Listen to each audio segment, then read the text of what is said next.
You will hear a telephone conversation between a woman who is looking for a job and a man from a company that organizes cycling holidays.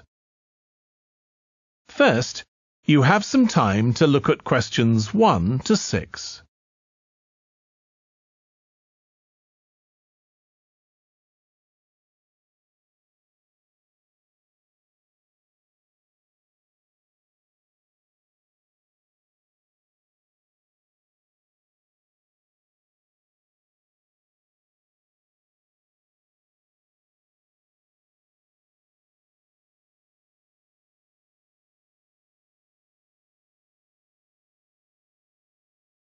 You will see that there is an example that has been done for you. On this occasion only, the conversation relating to this will be played first. Hello, Pembroke Cycling Holidays. Bob speaking. Oh, hello. I've seen your advert for people to lead cycle trips. Are you the right person to speak to? Yes, I am. Could I have your name, please? It's Margaret Smith. The woman's surname is Smith, so Smith has been written in the space. Now we shall begin. You should answer the questions as you listen because you will not hear the recording a second time. Listen carefully and answer questions 1 to 6. Hello, Pembroke Cycling Holidays. Bob speaking. Oh, hello. I've seen your advert for people to lead cycle trips. Are you the right person to speak to? Yes, I am. Could I have your name, please? It's Margaret Smith. Are you looking for a permanent job, Margaret? No, temporary. I've got a permanent job starting in a few months' time, and I want to do something else until then. What work do you do? This will probably sound crazy.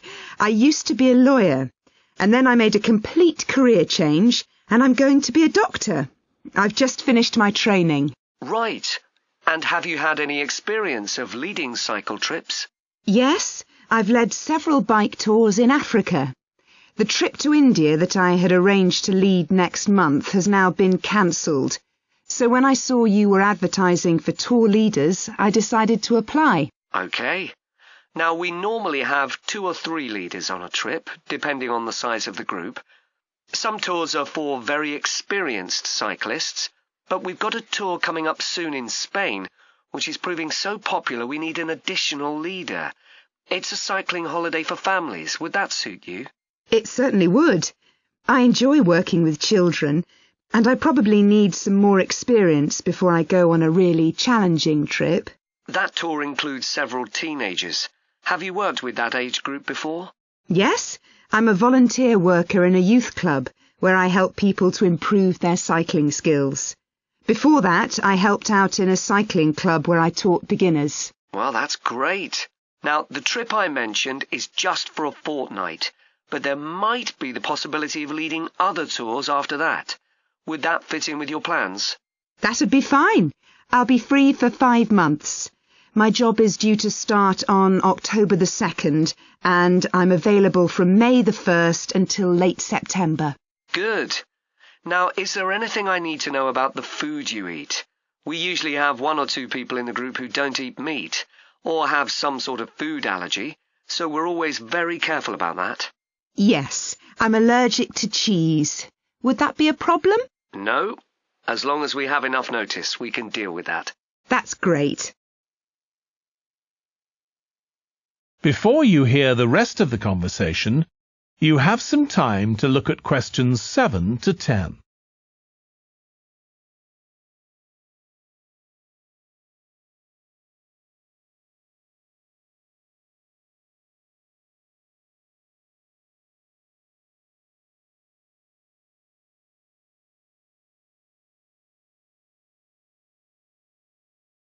Now listen and answer questions 7 to 10. It sounds really interesting. Would you like me to fill in an application form? Yes, please. Where should I post it to? Could you send it to 27 Arbuthnot Place, Arbuthnot Place, Dumfries? And what's the postcode, please? DG7 4PH. Was that P Papa or B Bravo? P Papa. Got that. If you could return the application form by Friday this week, we can interview you on Tuesday next week. Say 2:30? Would that be possible for you? Yes, it's fine. You're quite a long way from where I live, so I'll drive over on Monday. Should I bring anything to the interview? We'll have your application form, of course, but we'll need to see any certificates you've got that are relevant in cycling, first aid, or whatever. OK. And at the interview, we'd like to find out about your experience of being a tour guide. So, could you prepare a 10-minute talk about that, please? You don't need slides or any complicated equipment, just some notes. Right. I'll start thinking about that straight away. Good. Well, we'll look forward to receiving your application form and we'll contact you to confirm the interview. Thanks very much. Thank you, Margaret. Goodbye. Bye. That is the end of section 1. You now have half a minute to check your answers.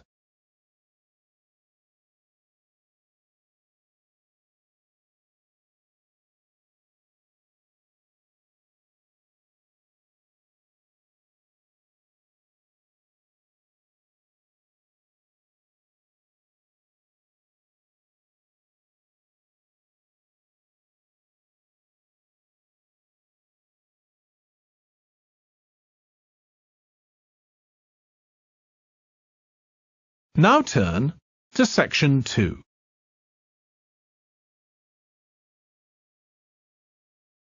Section 2. You will hear a podcast about an area called the Sheep Market in a New Zealand city. First, you have some time to look at questions 11 to 14.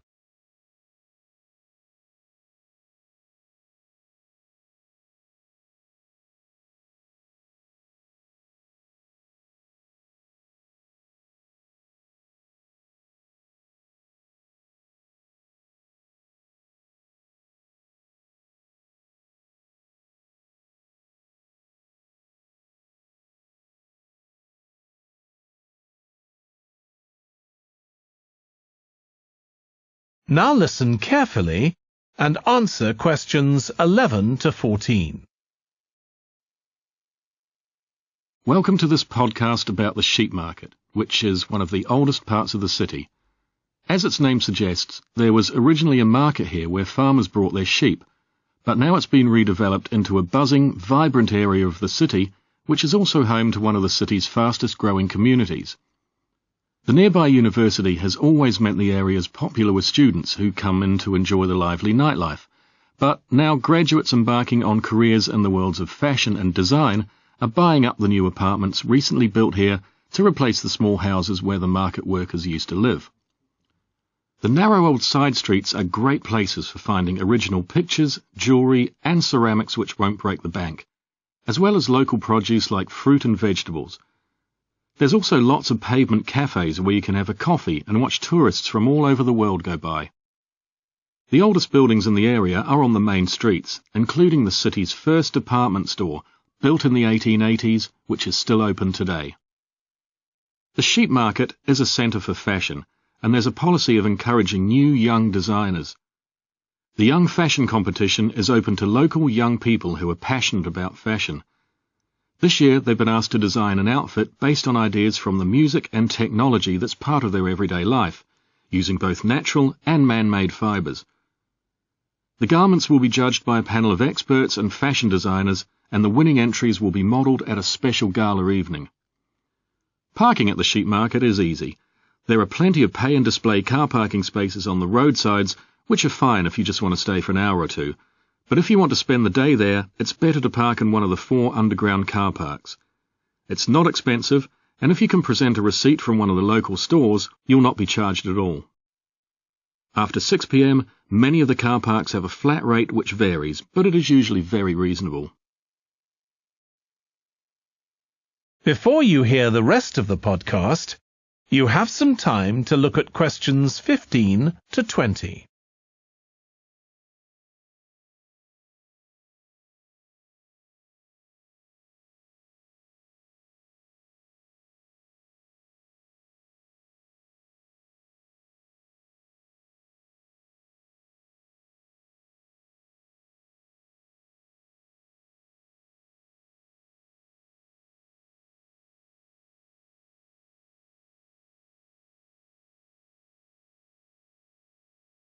Now listen and answer questions 15 to 20.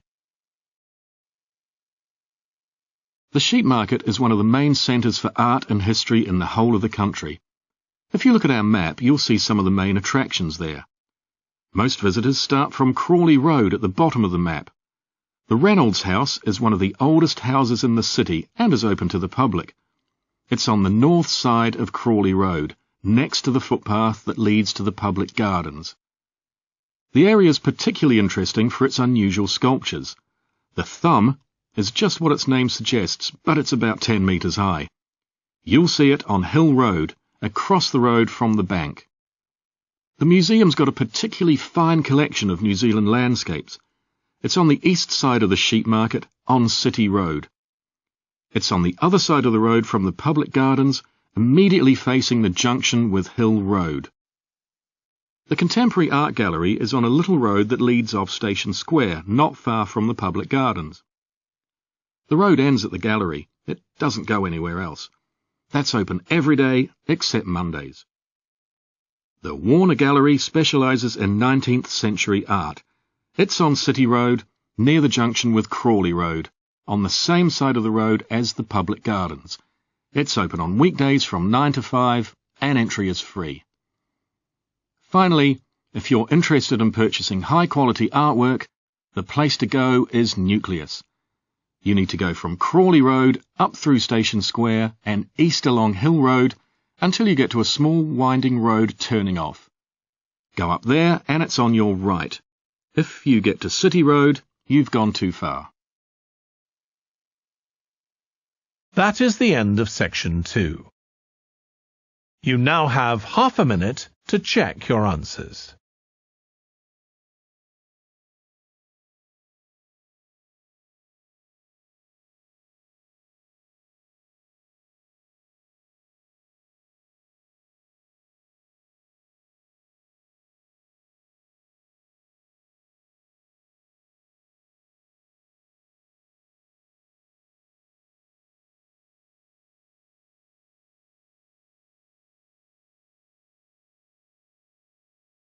Now turn to section 3.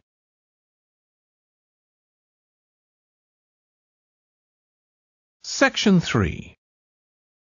You will hear two students, Katie and Joe, discussing a presentation in their film studies course.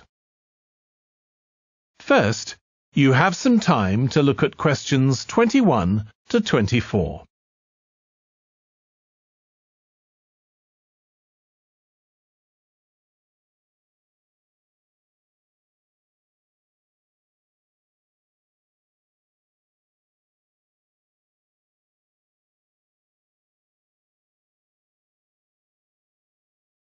Now listen carefully and answer questions 21 to 24.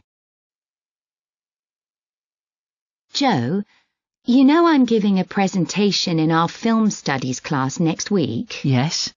Well, could we discuss it? I could do with getting someone else's opinion. Of course, Katie. What are you going to talk about? It's about film adaptations of Shakespeare's plays. I've got very interested in all the different approaches that film directors take. So I thought I'd start with Giannetti, who's a professor of film and literature, and in one of his books he came up with a straightforward classification of film adaptations based on how faithful they are to the original plays and novels. Right. I've already made some notes on that, so I just need to sort those out before the presentation. I thought that next I'd ask the class to come up with the worst examples of Shakespeare adaptations that they've seen, and to say why. That should be more fun than having their favourite versions. Yes, I can certainly think of a couple. Right. Next, I want to talk about Rachel Malco. I came across something on the internet about her work on film adaptations, and I was thinking of showing some film clips to illustrate her ideas. Will you have enough time, though, both to prepare and during the presentation? After all, I doubt if you'll be able to find all the clips you want. Perhaps you're right. OK, well, I'd better do some slides instead, saying how various films relate to what she says. That should encourage discussion. Next, I want to say something about how plays may be chosen for adaptation, because they're concerned with issues of the time when the film is made. You mean things like patriotism or the role of government? Exactly. It's quite tricky, but I've got a few ideas I'd like to discuss. Before you hear the rest of the discussion, you have some time to look at questions 25 to 30.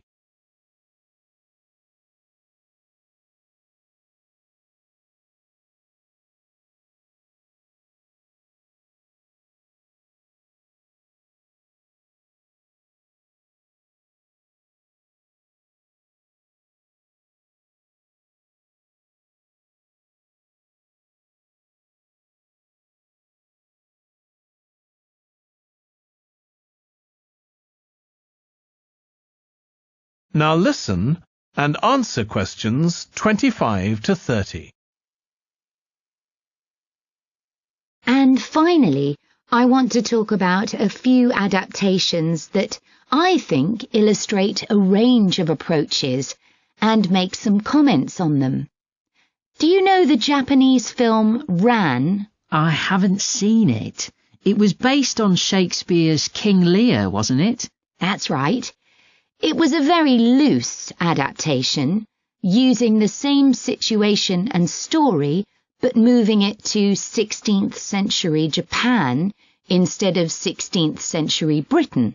So, for example, the king's daughters become sons, because in Japanese culture at that time, women couldn't succeed to the throne. OK. I hope you're going to talk about the 1993 film of Much Ado About Nothing. I think that's one of the best Shakespeare films. It really brings the play to life, doesn't it? Yes, I agree. And I think filming it in Italy, where the play is set, makes you see what life was like at the time of the play. Absolutely. Right, what's next? Next, I thought Romeo and Juliet, the 1996 film, which moves the action into the present day. Yes, it worked really well, I thought, changing the two feuding families in the original to two competing business empires, even though they're speaking in the English of the original play. You'd expect it would sound really bizarre, but I found I soon got used to it. Me too. Then I thought I'd include a real Hollywood film, one that's intended to appeal to a mass commercial audience. There must be quite a number of those. Yes, but I've picked the 1996 film of Hamlet. It included every line of the text, but it's more like a typical action hero movie. There are loads of special effects, but no unifying interpretation of the play. All show and no substance. Exactly. Then there's Prospero's Books, based on The Tempest. That was really innovative from a stylistic point of view. Didn't it include dance and singing and animation as well as live actors? Yes, it did. I also want to mention Looking for Richard. Did you ever see it? No, but I've read about it. It was a blend of a documentary with a few scenes from Richard III, wasn't it? That's right. It's more a way of looking into how people nowadays connect with the playwright. The play is really just the starting point. And that'll be where I finish. Well, it sounds as though it'll be very interesting. That is the end of section 3. You now have half a minute to check your answers.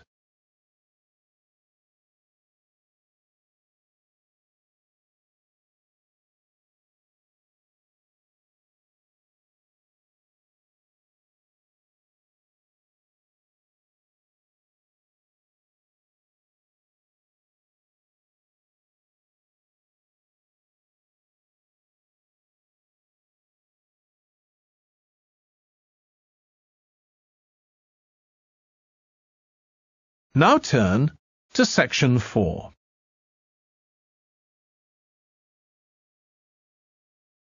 Section 4. You will hear part of a lecture about noise in cities. First, you have some time to look at questions 31 to 40.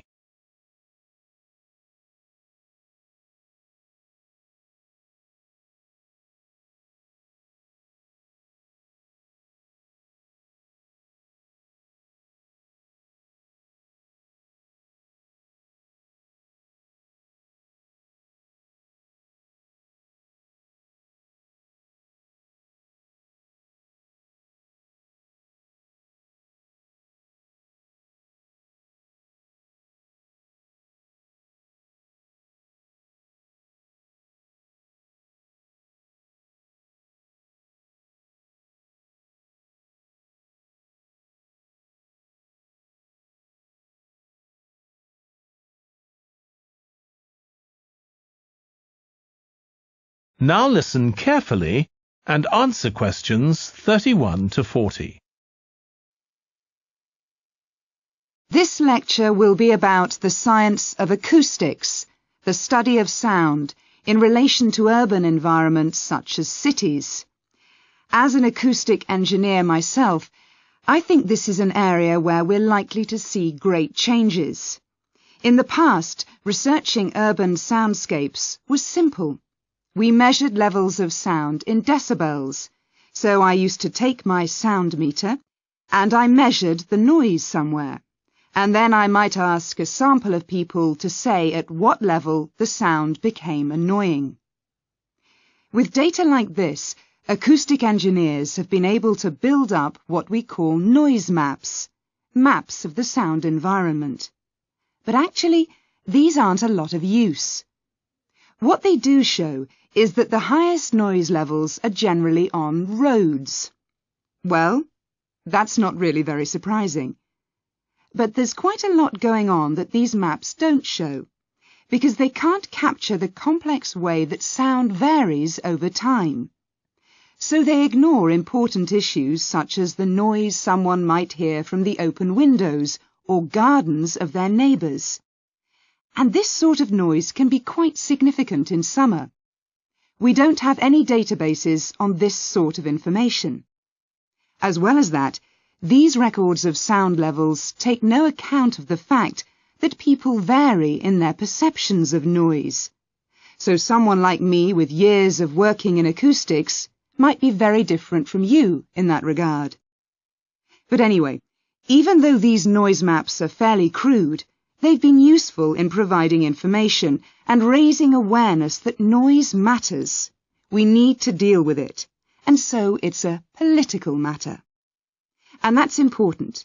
We need rules and regulations because noise can cause all sorts of problems.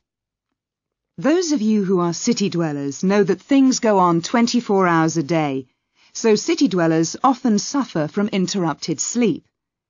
It's also known that noise can lead to a rise in levels of stress due to physical changes in the body affecting the composition of the blood. And there are other problems as well. For instance, if school children don't have a quiet place to study, their work will suffer. Now, one problem with decibel measurement is that it doesn't differentiate between different types of noise. Some types of sounds that most people would probably think of as nice and relaxing might well score quite highly in decibel levels. Think of the sound made by a fountain in a town square, for example. That's not necessarily something that we'd want to control or reduce. So maybe researchers should consider these sorts of sounds in urban design. This is going to be tricky, because just measuring decibel levels isn't going to help us here. Instead, many researchers are using social science techniques, studying people's emotional response to sound by using questionnaires and so on.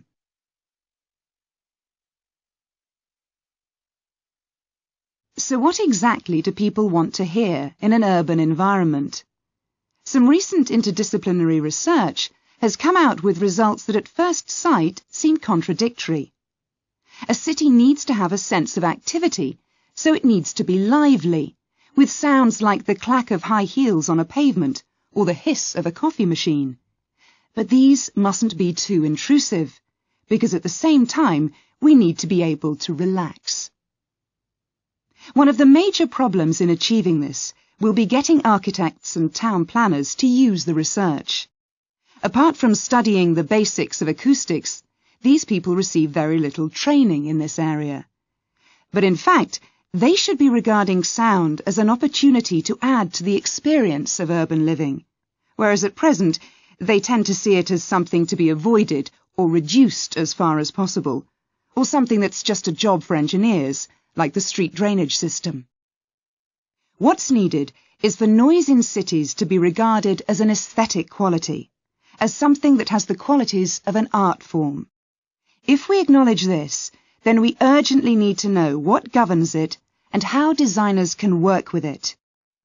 We need to develop a complex understanding of many factors. What is the relationship between sound and culture?